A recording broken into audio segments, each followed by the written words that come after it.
Olá, seja bem-vindo. Mais um vídeo aqui do canal do professor Tarcísio Teixeira. Eu espero que você esteja gostando dos conteúdos. Quero inclusive conhecê-los. Comentem aí, façam perguntas. Também pode discordar sobre as nossas opiniões aqui.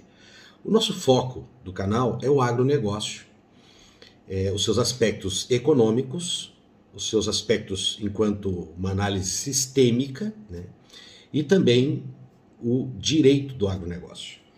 Aliás, por falar em direito do agronegócio, eu estou realizando, né, um estudo de alguns artigos desta obra aqui. Tá? Direito do agronegócio, tem volume 1 e 2, do Renato Buranello, André Ricardo Passos de Souza e Écio Perim Júnior. Aliás, se você procurar aí no canal, você já vai ver que tem um artigo que nós já analisamos. Tá? E hoje eu vou analisar um artigo, a obra é de 2011, nós estamos gravando em 2022, então passados 11 anos, é lógico que dados e algumas circunstâncias elas se alteraram porque nós passamos por, né, grandes mudanças. No Brasil nós tivemos uma eleição, né, com uma mudança grande em 2019, passamos por 2 anos de pandemia, ainda estamos aí nos reflexos dessa pandemia, o que promoveu uma crise, inclusive na China, né, grande parceiro comercial do país, e também agora os reflexos da guerra entre Rússia e Ucrânia. Porém, a forma com que esses problemas são abordados e as perspectivas que foram colocadas lá em 2011 pelos autores dos artigos, né, porque como expliquei, esses autores que eu citei, eles são organizadores, porque o livro ele é formado por capítulo, cada capítulo é um artigo, e nós temos então aqui diferentes pensadores, né, do agronegócio, do direito ao agronegócio, que escreveram esse livro. Então, algumas perspectivas que eles apontaram naquele momento se concretiza, e já está aí assim, bem melhor do que antes. Algumas coisas, os problemas se intensificaram, algumas previsões que eles faziam, né, está se concretizando, então é interessante fazer esse análise do ponto de partida deles e ver o que a gente já melhorou, tá? E o que a gente deve fazer, inclusive para segurar problemas que advêm, né, dessa pandemia e dessa guerra. Mas vamos lá, que o artigo de hoje é Agricultura Brasileira, um caso de sucesso no trópico. Ele é do José Roberto Mendonça de Barros, esse é da área jurídica, e o Alexandre Laos Mendonça de Barros, que é da área agronômica, mas focado mais na economia, nos aspectos econômicos, tá? A universidade de formação dele, inclusive, é Piracicaba. Tá? Em Piracicaba tem, além de todo o aspecto técnico, agronômico, também essa parte da economia agrícola, economia rural, ou hoje podemos dizer também como no direito, a economia do agronegócio é muito forte. São pioneiros no Brasil. E como que eles exploram esse artigo? Eles fazem, na verdade, 3 divisões, do qual eu vou trabalhar com 2. Eles vão falar do que a gente tem de força, comentam ali também brevemente o que pode ser uma ameaça para essa força, o que pode ser, né, intensificado para isso, que a gente é bom ficar melhor ainda, e também falam de problemas e depois de uma mudança de paradigma. Esse terceiro item nós não vamos entrar, tá? Até porque a exploração deles nesse caso não foi assim muito profunda, e nós em outros artigos já comentamos isso de uma forma bem mais aprofundada e atual, tá bom? Bom, então vamos lá. Começando aqui com aquilo que eles chamam de forças. O que nós temos de força?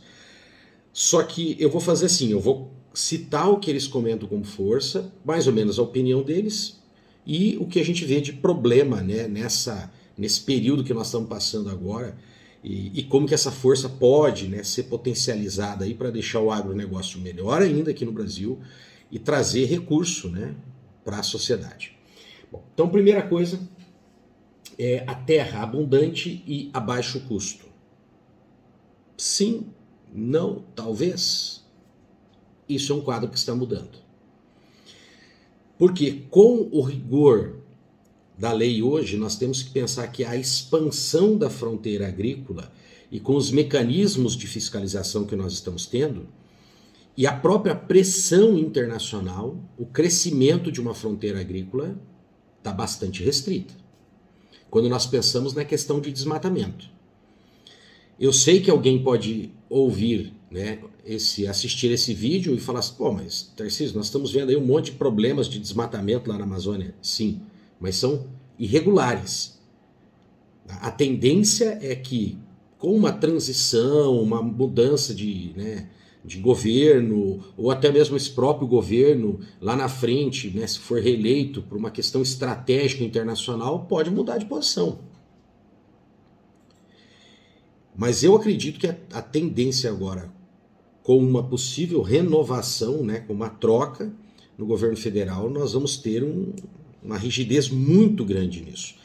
Até porque, como ficou essa imagem de um governo atualmente que não é atuante nessa fiscalização, ou aliás, né, dá a impressão, ou a mídia tenta colocar isso, né, de dar a impressão que é um governo que abriu as portas, ou aquela frase que ficou famosa naquela reunião de ministros, né, abriu a porteira, vamos passar a boiada. Então, o próximo governo, até por uma questão de posicionamento frente, né, às outras autoridades, frente ao mundo, ao ambiente internacional, vai tentar uma postura mais rígida nesse sentido. Mas nós temos sim uma possibilidade de crescimento de área. Mas para isso nós precisamos também mudar o perfil de produtor e de matriz produtiva que nós temos. Do quê? Das pastagens, e muitas pastagens degradadas que nós temos.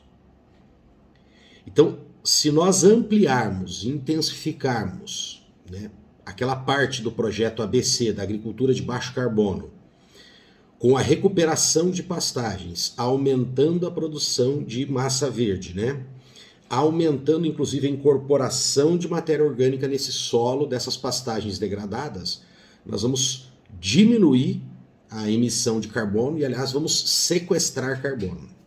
Também já tem lá o ABC2, que visa combater o quê? A produção de metano no gado. Então, isso são coisas mais recentes, que, aliás, né, o lançamento, o desenvolvimento da parte 2 é deste governo atual, que, como eu falei para vocês, não está com uma imagem muito boa, né, perante o público em geral e o ambiente internacional, como um governo que investe na preservação do ambiente. Mas esse é um projeto que foi lançado agora, que poderia ter sido lançado antes também, né, porque isso já tinha bastante estudo na época, né? Baixo custo, eu acredito que também não, né? A terra tem acompanhado o preço das commodities, e como as commodities estão em alta, hoje o investimento em terra está muito grande, né? Então eu acho que essa compra, ou pelo menos compra de grandes áreas, vai ser nas regiões menos exploradas, né? Nas regiões que abriram mais recentemente, no Mato Grosso, no Mato Pi. E eu acredito que serão os grandes grupos. Eu até aposto que essas compras em grandes propriedades vai ficar restrito aí futuramente aos fundos de investimento, tá? Porque vão poder fazer um grande aporte financeiro pensando aí no investimento de longo prazo. Aquela questão da pessoa física mesmo comprar área, eu acho que vai diminuir. E o que nós vamos ver é uma intensificação dos contratos de arrendamento. Isso aí, inclusive, vai se tornar um excelente campo de trabalho para os advogados, né? Atuar nesses contratos de arrendamento com perspectiva de um prazo maior também. Bom, tecnologia, é lógico que isso é o grande diferencial. Eu já comentei aqui em 2 vídeos que nós precisamos investir em tecnologia aqui do Brasil, porque nós estamos...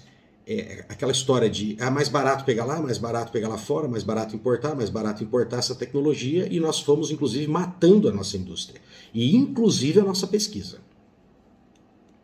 E com isso, o que vai acontecendo? Nós vamos perdendo esse mercado, porque se a gente fizesse o trabalho contrário, tá? Soubéssemos manter um equilíbrio entre o que nós adquirimos lá fora e manter uma pesquisa forte aqui, investimento em pesquisa tecnológica, e apoio aos empresários da tecnologia, a gente poderia, em alguns setores, ser tão competitivo para exportar essa tecnologia. Por exemplo, de software, de aplicativos, dos implementos agrícolas, que já tivemos experiências boas, né, no relacionamento com exportação para a África, que isso aí precisa ser revisto. O Brasil não pode perder essa fatia, né, do agronegócio, que é o desenvolvimento tecnológico. A questão de nós termos, né, por opção, matado a indústria de fertilizantes. Hoje nós somos importadores de 85% dos fertilizantes. O que nessa crise Rússia, Ucrânia e também na China nos colocou numa posição de muita fragilidade. Uma elevação enorme dos preços. E agora, se vê, a gente tem um programa ousado, né, de 2022 a 2050, que é um novo programa nacional, né, dos fertilizantes, embasado ali na Política Nacional dos Fertilizantes que foi criado. E até 2050 o projeto é reduzir essa importação em 40%. Então, se consegue fazer um projeto como esse, para redução de 40% que estamos importando, é porque nós tínhamos condição de estarmos com uma indústria de fertilizantes desenvolvida. E mais, tecnologia da formulação, tem muita coisa para ser feita, tem melhorado e aproveitado mais o fertilizante, economizando aí milhões e milhões e milhões de toneladas. Tecnologia da aplicação com a agricultura de precisão. Essa mesma tecnologia de aplicação, também no caso dos herbicidas. Doenças também, né? No caso de doenças fúngicas e bacterianas em folhas e frutos, pode ser com aplicação localizada, através de sensores em drones. Então nós temos muita coisa e elas estão acontecendo. Mas não estão acontecendo numa velocidade adequada e a transformação dessa pesquisa não está ficando assim empresarialmente forte, porque o Estado, infelizmente, apostou nisso. Ah, Tarcísio, você está sendo muito estadista, tudo é o Estado, é o Estado, é o Estado, né? Não, eu acho que a iniciativa privada tem que fazer, mas é que o ambiente para a iniciativa privada no Brasil ainda não é adequado.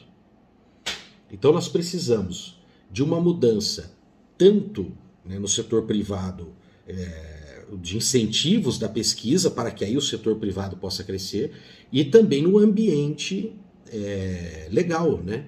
No ambiente legal, no ambiente político, para que essas empresas também se sintam seguras em fazer esses investimentos a longo prazo. Tá? Bom, o outro, nós temos também um clima que permite 2 safras, não só 2, né? Nós temos ambientes com 3 safras. E dependendo do produto que nós estamos falando e da irrigação, que aí entra no outro quesito, que é a água, nós temos várias produções ao ano. Nós podemos produzir, por exemplo, em algumas regiões do Nordeste, nós temos fruticultura praticamente o ano todo. Lógico que você tem que fazer ali uma rotação, por uma questão de reduzir riscos, né, sanitários, de insetos, doenças, mas você pode produzir o ano todo. Então, o clima aqui é muito favorável. E a água também é uma bênção que o Brasil tem. Só que nós temos que tomar cuidado. Eu já fiz um vídeo aqui naquela playlist, quero que vocês assistam, de fundamentos do agronegócio. Então vão lá nos fundamentos do agronegócio, tem uma aula sobre água. E eu falo sobre a abundância da água, mas o risco que o próprio brasileiro coloca toda essa água. Porque a água, a quantidade dela não vai diminuir do componente água. Mas a quantidade que está nos continentes na forma de água doce, principalmente na forma de água superficial, de mais fácil acesso, né, em rios, lagos, isso é muito pouco. E a atividade antrópica interfere diretamente nesse ciclo hidrológico. Então nós estamos diminuindo a disponibilidade de água no continente. Água doce. Tem que tomar cuidado com isso. Bom, outro grande passo que ele fala aqui em 2011, que é o sistema da integração lavoura e pecuária, e nós podemos colocar aqui lavoura, pecuária e floresta, que também já tem vídeo meu aqui comentando sobre essa integração e o ganho que se tem com isso, né? De toda a melhoria que se faz no solo, a melhoria inclusive para os animais, a possibilidade de você estar fazendo rotação e consequentemente diminuindo os riscos sanitários, tanto para animais como para as culturas. Então, isso no Brasil ainda está muito pouquinho. Você lembra daqueles 200 milhões de hectares de pastagem que eu falei ali agora há pouco? Então, nós temos tudo isso aí para desenvolver, transformar boa parte dessa área em produção de grãos, melhorar a produção de pasto, melhorar a qualidade dos nossos animais, diminuir o ciclo de vida deles, ainda ter a madeira e sequestrar carbono e vender esses créditos de carbono. Olha que coisa interessante. A escala, é óbvio que o agronegócio brasileiro ele é permitido por causa da escala. Essa escala, ela hoje existe por uma soma de fatores, né? Relevo, você vai pegar o Mato Grosso, relevo adequado, água, uma segurança climática, que eu já vou falar um pouquinho mais sobre ela, que é a questão das chuvas. Tá? Temos também a questão das máquinas, que elas evoluíram muito. Então, o ganho de produção, né, de produtividade dessas máquinas, a área que consegue ser feito o plantio, a aplicação dos agrotóxicos, a colheita, né, enorme.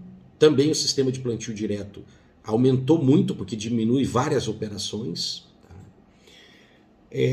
Baixo risco climático. Isso aqui é interessante, porque os autores falam especialmente do Mato Grosso. O Mato Grosso, tá, gente, ele se caracteriza por ter aquele período de seca, e que é seca mesmo. E aí ele vai ter um período de chuvas. A diferença é que esse período de chuvas lá é mais estável que ocorre aqui no Paraná. No Paraná nós temos uma distribuição de chuva melhor ao longo do ano. Só que ao longo do ano também a gente tem oscilações, né? Então períodos que você faz o plantio, que você devia estar esperando uma chuva e ela não vem. Como que a gente resolve isso? Aqui a gente entra numa coisa que é o seguro agrícola. E o seguro agrícola ele ainda é muito arcado pelo sistema público. Só que com isso, o nosso seguro arcado, né, pelo Estado não consegue suprir todas as necessidades que o agronegócio tem, né, que a agricultura tem. E aí, como não tem tanto seguro, ou esse seguro ainda não é num preço de mercado adequado, isso afugenta quem quer investir. Porque quando eu tenho mais seguro, eu corro risco, né, eu tenho a tendência de correr mais riscos, entenderam? E quando você vai atrás disso, quer dizer, vai ter mais gente produzindo, mais gente implementando tecnologia, gerando mais emprego, então ganha-ganha. As pessoas pensam assim muito naquela questão, né, do seguro agrícola para o produtor rural, mas não é isso. O seguro agrícola, gente, quanto mais ele tem, mais permite, né, as pessoas, os produtores, se arriscarem em produção e, consequentemente, toda a sociedade ganha com isso, com a geração de riquezas. Então a gente tem que melhorar isso, principalmente a questão da nossa carga tributária, questão de juros no Brasil, né? Também essa questão da cotação do dólar. Você vê, quando se escreveu esse artigo aqui, o problema era a supervalorização do real em 2011. Agora nós estamos falando de uma super desvalorização do real. Então nós precisamos ter essa balança de câmbio também mais equilibrada. Tá?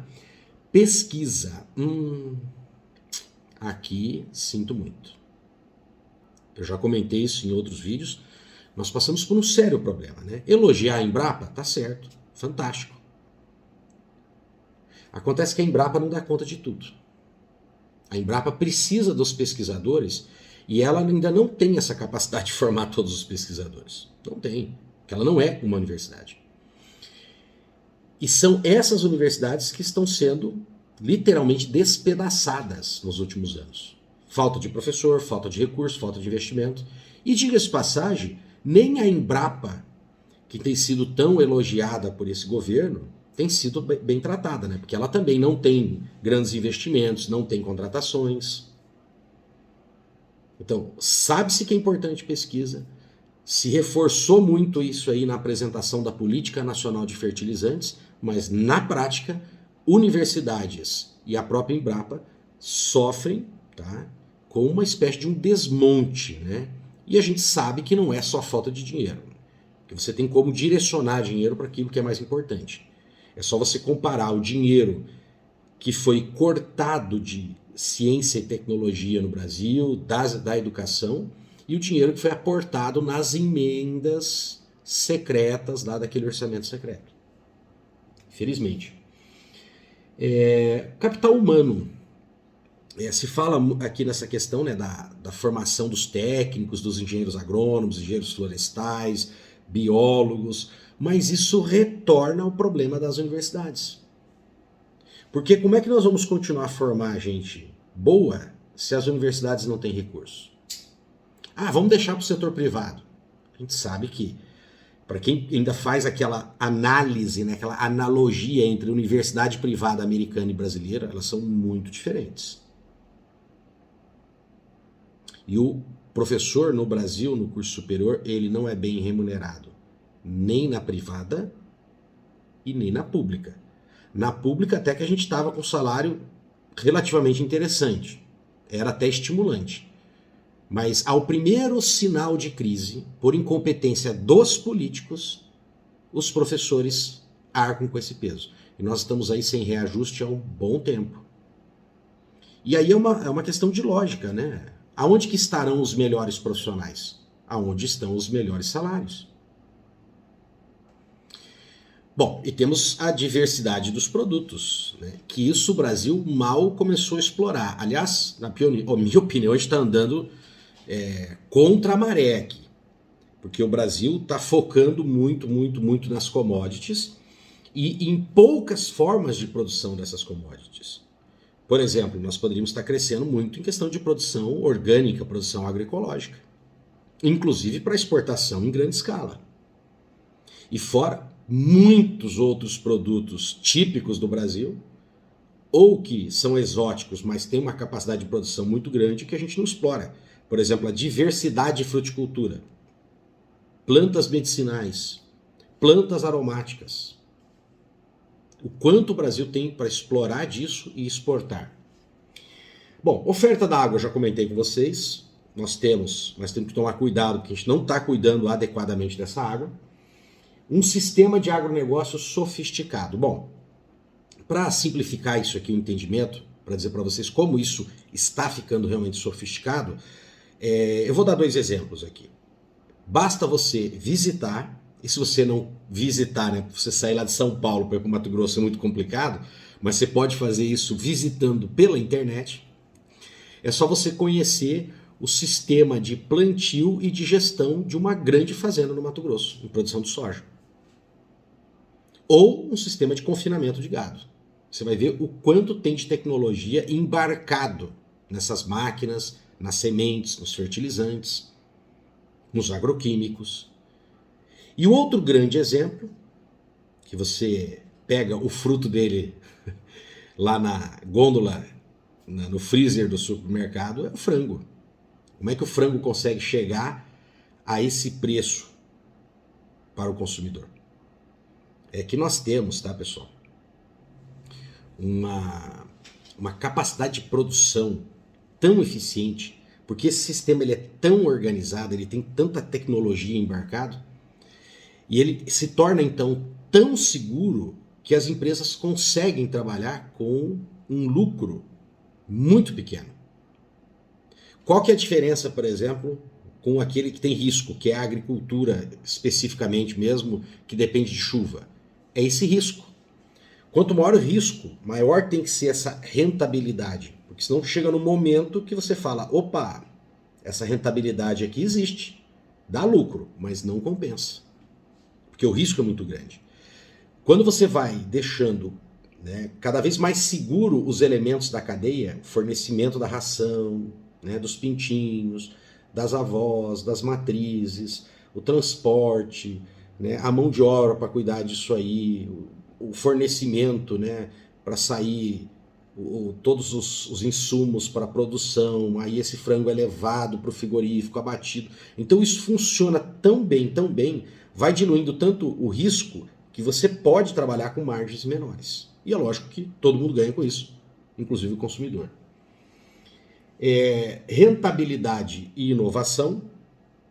Essa questão da rentabilidade aqui nós temos que tomar cuidado, porque agora com o aumento dos insumos, com essa crise, isso pode comprometer, principalmente se tiver alguma medida econômica repentina aí que altere essa valorização e o dólar tem uma queda muito grande, tem que tomar cuidado. Você fala, Tarcísio, mas não está ruim o dólar alto? Sim, está ruim. Está ruim para quem precisa importar. Foi péssimo esse aumento. Todavia, toda uma cadeia produtiva do agronegócio, que são exportadores, então eles ganham com o aumento do dólar, se organizou com esse valor do dólar. Então, se você também provoca uma queda muito súbita, você prejudica toda essa cadeia. Por isso que também não é fácil ser governo, viu, gente? Para tomar essa decisão de interferir no câmbio e o quanto que o governo pode interferir também. Porque nós estamos falando de um efeito mundial do dólar. Tá? Inovação, sim, realmente nós estamos colocando uma cultura no agricultor brasileiro. Essa questão da inovação tecnológica ela foi muito forte no Mato Grosso, foi onde bombou o negócio. Esses agricultores que estavam lá por causa da escala, eles absorveram mais a tecnologia. Paraná, Santa Catarina, Rio Grande do Sul demoraram um pouquinho mais, mas hoje nós podemos dizer que estamos chegando a um empate nessa velocidade de implementar a tecnologia. É lógico que quem tem área maior e lida com volume maior, ele pode trocar de trator mais rápido, caminhão, colhedeira, então acaba também incorporando essa tecnologia mais rápido. O que ele comenta que nós temos de problemas? Nós temos aqui algumas dificuldades agronômicas.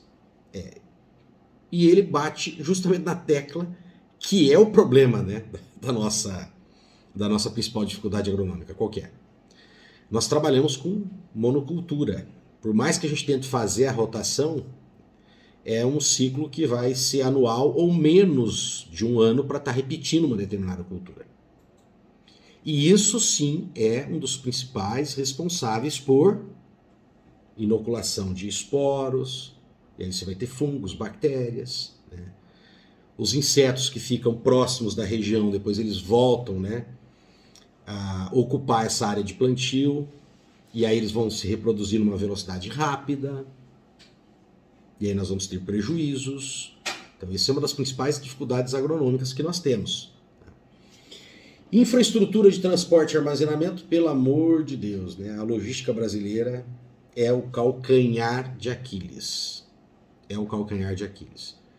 Soja, preço internacional, o produtor não controla. O produtor tem que controlar o custo, tem que diminuir o custo.